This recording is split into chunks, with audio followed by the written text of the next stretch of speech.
Nokia. You've probably heard that name before. It's the company behind the most famous ringtone ever, the one that everyone had in the early 2000s.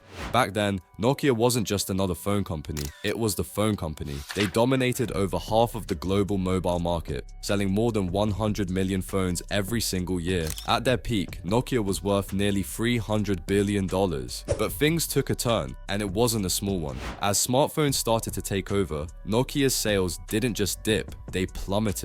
They went from selling over 100 million phones a year to less than 20 million.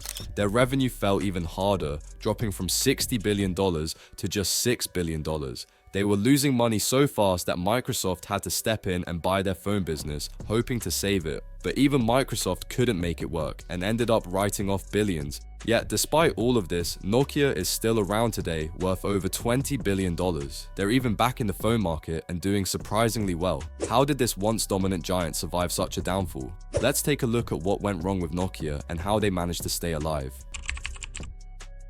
The year 2007 was a big one for Nokia. It was their best year ever, but it was also the beginning of their fall. This was the year Apple introduced the iPhone and everything started to change. Before the iPhone, Nokia was already ahead of the game in some ways. They had released their first smartphone operating system called Maemo back in 2005, and they even launched their first touchscreen phone in 2008. But while Nokia was focusing on hardware, making phones that were tough and durable, something big was happening in the world of phones. People wanted more than just a phone to make calls. They wanted a small computer in their pocket, something that could do everything from browsing the internet to playing games. Nokia didn't see this coming. They thought making strong, reliable phones was enough, but they missed the fact that software was becoming the most important thing. As a result, Nokia fell behind. They kept pushing their own operating system, even though it was clunky and didn't have the features people wanted. Meanwhile, Apple and later Android were taking over the market by offering smooth, easy-to-use software that everyone loved. Nokia was at the top in 2007, but because they didn't adapt to the changes in the market, this year marked the start of their downfall. Nokia made some big mistakes that led to their downfall. The first mistake was with their software. Nokia had been known for making strong, durable phones, but as phones became more like small computers, people started caring more about what the phones could do rather than how tough they were.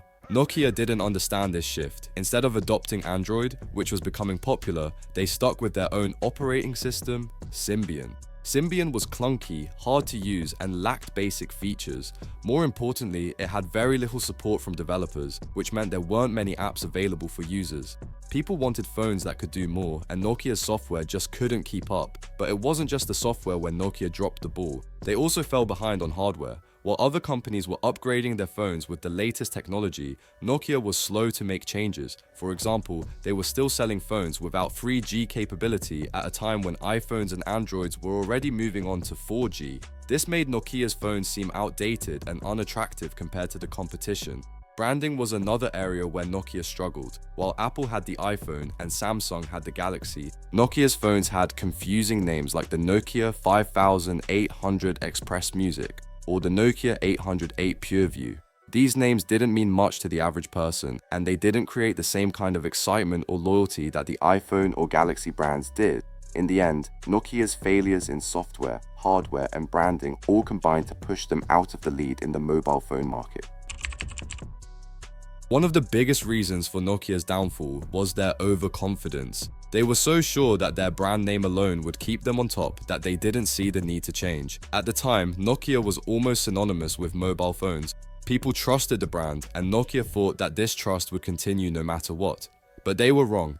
Nokia didn't take the iPhone seriously when it first came out, thinking that their strong position in the market would protect them. They also overlooked Android, believing that their own operating system, Symbian, was enough to compete. This was a huge mistake. Instead of recognizing the shift in the market and adapting to it, Nokia kept doing what they had always done. They kept making phones that were tough and durable, but they didn't focus on what was really becoming important: software and user experience. By the time Nokia realized that they needed to change, it was too late. They missed the chance to be a leader in the smartphone revolution because they were too confident in their old ways. They thought that just being Nokia would be enough to stay on top, but in the fast-moving world of technology, standing still is the same as falling behind. As Nokia's situation worsened, they looked for a way to turn things around, and that's when Microsoft stepped in. In 2010, Nokia partnered with Microsoft in a desperate attempt to save their phone business. The idea was that combining Nokia's hardware with Microsoft's software would create a strong competitor to the iPhone and Android. Stephen Elop, a former Microsoft executive, became Nokia's CEO, and soon after, the two companies made a deal to work together. On paper, this partnership seemed like a good idea. Microsoft needed a way to get back into the mobile market, and Nokia needed better software. But in reality, it didn't work out. Microsoft's mobile operating system, Windows Mobile, was not as polished as iOS or Android. It was basically a touchscreen version of Windows, and it didn't offer the same smooth experience or wide range of apps. Developers weren't interested in creating apps for Windows Mobile, which meant that Nokia's phones were still lacking in the software department. On the hardware side, things didn't improve much either. Nokia continued to release phones that were behind the times. For example, the Lumia 630, which came out in 2014, had no 4G, no selfie camera, and only 512 MB of RAM. This was at a time when other smartphones were far more advanced. The partnership with Microsoft didn't solve Nokia's core problems, it just delayed the inevitable. Even worse, Microsoft's overconfidence matched Nokia's. They thought that together they could easily challenge Apple and Android. They even staged a mock funeral for the iPhone, believing that their new partnership would bury Apple's dominance. But the reality was far different. Nokia's market share continued to fall, and the company's value plummeted. In the end, the Microsoft partnership did more harm than good. Nokia's stock price dropped, their market share collapsed, and the company lost billions. What was supposed to be a lifeline for Nokia turned out to be another missed opportunity. After a series of disappointing phone launches, it became clear that things weren't working out. Microsoft's software didn't attract enough users, and Nokia's hardware was lagging behind. As sales continued to drop, it became obvious that the partnership was a failure. In 2014, Microsoft decided to cut its losses. They wrote off the entire $7.2 billion they had spent on acquiring Nokia's phone business. Not long after, Microsoft began to shut down their phone operations altogether. They sold off what was left of Nokia's phone division for just $350 million, a fraction of what they had paid for it. This marked the end of Nokia's time as a major player in the mobile phone industry. For many, this was the final nail in the coffin for Nokia. It seemed like the company that once dominated the mobile world was now just a relic of the past. But surprisingly, this wasn't the end of Nokia's story. They had one more chapter left to write.